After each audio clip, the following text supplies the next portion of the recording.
भगवान अपने नन्हे मुन्ने बालकों को लेकर करके आज भगवान ने विचार किया कि चल कर करके इन्हें कुछ ना कुछ शिक्षा दी जाए, संस्कार दिए जाए।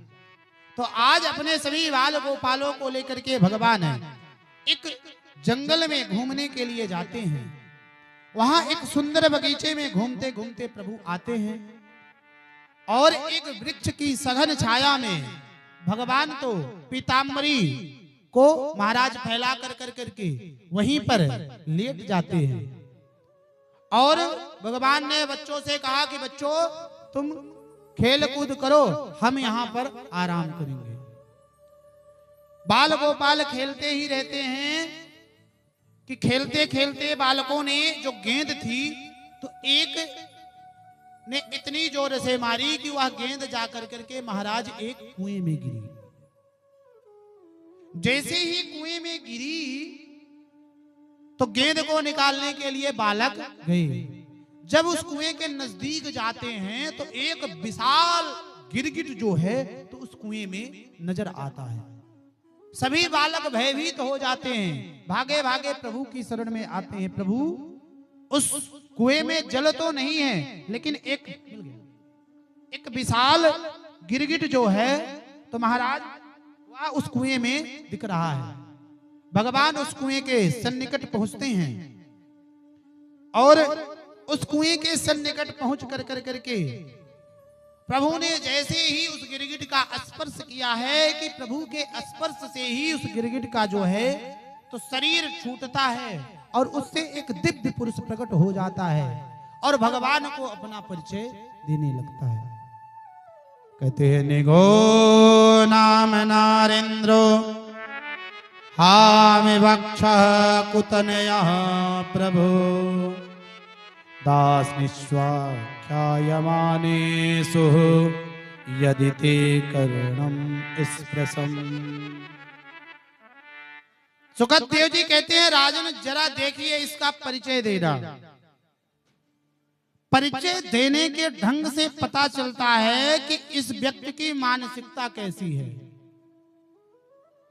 व्यक्ति जब जो है तो जब परिचय देता है तो उसके परिचय से समझ में आ जाता है कि यह व्यक्ति किस कैटेगरी का है, किस प्रकार से इसका जीवन जो है तो चलता है। दानियों में कहीं चर्चा चले तो दानियों के बीच प्रथम श्रेणी वाला जो दानी होता है उसमें मेरा नाम आता है।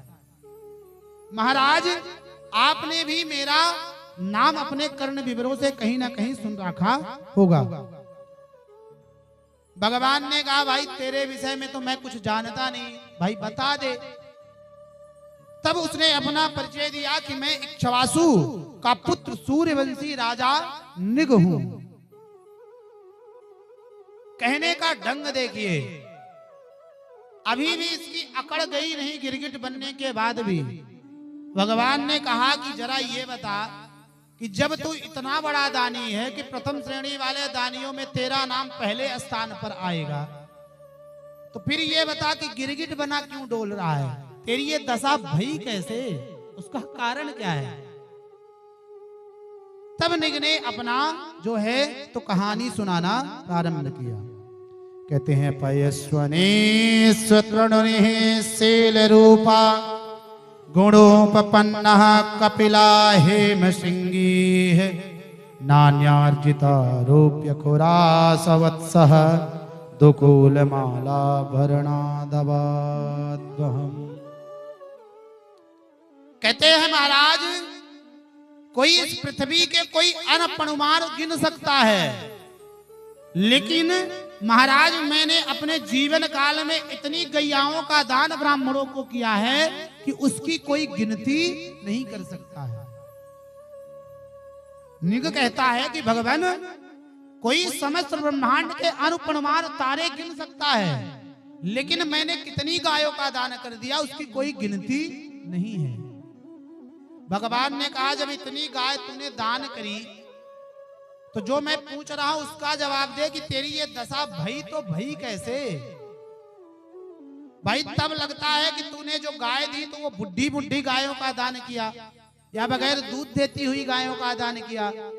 निग ने कहा भगवान ऐसी बात नहीं है, मैंने शुद्ध कपिला गायों का दान किया, उनकी खुरों को चांदी से मढ़वाया, उनकी सींगों को सोने से मढ़वाया और उनके गले में हीरे के मोती डलवा करके ब्राह्मणों को दान किया। भगवान चौंके, भाई जब तुमने इतना किया तो जो मैं पूछ रहा हूं वो बता दे कि तेरी ये दशा कैसे भई। तब निक कहता है कि भगवान एक बार की बात, मैंने एक गाय एक ब्राह्मण को दान करी। ब्राह्मण बड़े प्रेम से उस गाय को लेकर के गया। रात्रि में उसने अपने घर की गौशाला में उस गैया को बांधा, लेकिन दुर्भाग्यवश वो गाय जो थी उसके गौशाला से छूट गई और छूट कर कर करके पुनः आकर के हमारी गौओं के बीच मिल गई। अब महाराज अगले दिन मैं जब दान करने के लिए गया तो उसी गाय का दान दूसरे ब्राह्मण को मैंने कर दिया। अब महाराज जैसे ही दूसरे दिन दूसरे ब्राह्मण को किया तो इधर से ये ब्राह्मण लेकर के जा रहा था और उधर से वह ब्राह्मण ढूंढते हुए गाय को आ रहा था। दोनों आपस में टकराए रास्ते में। अब दोनों में बहस खड़ी हो गई कि भैया ये गाय तो हमें राजा निग ने परसों दान करी थी। एक कहता है कि आज मैं भैया दान ही लेकर के आ रहा हूं, दूसरा कहता है कि परसों करी थी। अब दोनों में द्वंद्व खड़ा हो गया। दोनों मेरे पास आए कि चलो चल कर करके राजा ही इसका निर्णय करेंगे। जब मेरे पास आए तो मैंने उस ब्राह्मण से क्षमा याचना भी मांगी कि प्रभु गलती बस मैंने फिर से इस ब्राह्मण को इस गाय का दान कर दिया है, इसलिए आप एक गाय के बदले सैकड़ों गाय लेकर के चले जाओ, मैं आपको दान देता हूं। लेकिन उस ब्राह्मण ने नहीं मानी। उसने कहा कि ये गाय मुझे चाहिए और मैं उन दोनों के झगड़े को सुलझाने में असफल रहा। तो प्रथम जो पहला ब्राह्मण था उसे क्रोध आया और क्रोध में आकर के उसने मुझे श्राप दे दिया कि तू राजा होकर के भी निर्णय नहीं ले पा रहा है कि तूने दान किसको किया है, तो निर्णय लेने में असमर्थ है, इसलिए तू राजा बनने का पात्र नहीं। तेरे जो स्वभाव है गिरगिट की तरह बदल रहा है, इसलिए जा मेरा श्राप है कि तू गिरगिट बन जा। और महाराज उस ब्राह्मण के श्राप से ही मैं गिरगिट बना डोल रहा हूं। आज भगवान ने राजा निग का उद्धार किया और राजा निग भगवान को प्रणाम कर कर करके भगवान का वंदन कर कर करके अपने धाम को चला जाता है। इधर गोपाल ग्वाप ग्वालों को बैठा करके भगवान आज सुंदर शिक्षा देने लगे कि बालकों देखो, जीवन में कुछ भी करना, बड़े से बड़ा अपराध भी कर देना, मैं तुम्हें उससे बचा लूंगा, लेकिन भूल कर करके भी किसी ब्राह्मण का अपमान नहीं करना, क्योंकि ब्राह्मण का अपमान करने से उसके कुल का विनाश हो जाता है। एक व्यक्ति का नहीं, उसके कुल का विनाश हो जाता है। रहा न कुल कोई रोबन हारा। एक संत तो बड़ा ही सुंदर कहते हैं कि जीवन में कुछ करो या ना करो, लेकिन तीन की निंदा कभी भी अपनी जुबान से नहीं करना। कहते हैं तुलसी वृक्ष न जानिए, गाय न जानू ढोर, अरे ब्राह्मण मनुज न होते हैं, यह तीनों नंद किशोर। जो व्यक्ति तुलसी को केवल और केवल वन की घास मानता है महाराज, उसे कभी भी ठाकुर जी के चरणों की भक्ति नहीं प्राप्त हो सकती। जो गाय को केवल और केवल ढोर यानी पशु मानता है, उसे कभी भी नंदन नंदन श्याम सुंदर की भक्ति नहीं प्राप्त हो सकती। और जो ब्राह्मण को केवल और केवल मनुज मानता है, मनुष्य मानता है, उसका किसी भी काल में कल्याण नहीं हो सकता। क्योंकि महाराज ये तीनों दिखने में तो अलग अलग है, लेकिन वस्तुतः तत्वतः यह नंद के स्वरूप कहे गए हैं। ब्राह्मण कोई साधारण नहीं है। कुछ लोग कहते हैं ना, पंडित जी को बुलाते हैं तो महाराज लगता है कि जैसे किसी नौकर चाकर को बुला लिया। पंडित जी जरा सा लेट जाओगे।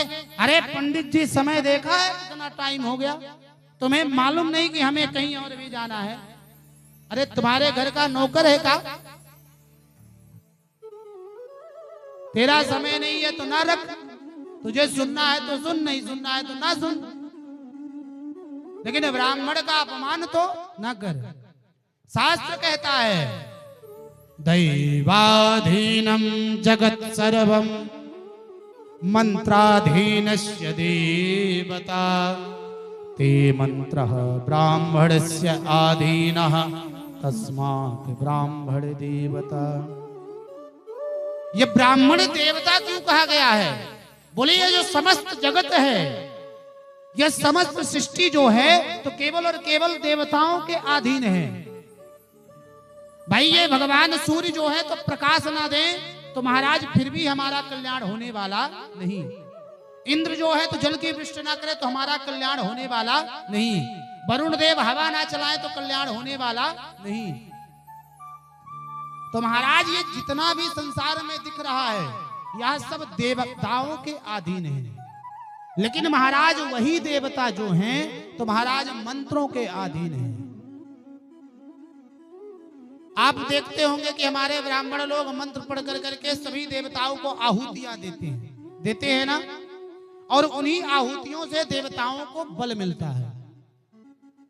तो मंत्रों के अधीन वही देवता है जिनके अधीन समस्त जगत है, लेकिन वही मंत्र जो है महाराज तो ब्राह्मणों के अधीन है, क्योंकि महाराज मंत्र बोलने का अधिकार केवल और केवल ब्राह्मणों को दिया गया।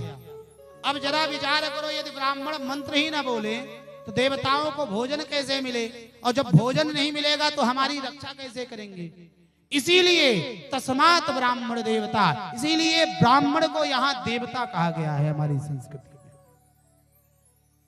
आज बड़ी ही सुंदर शिक्षा भगवान अपने बाल गोपालों को देते हैं कि बालकों कुछ भी करना, आप एक बार के लिए अग्नि का पान कर जाओगे, हलाहल विष पी जाओगे, या तो महाराज किसी मृत्यु दंड का भी पात्री बन जाओगे, उससे भी मैं तुम्हें बचा सकता हूं।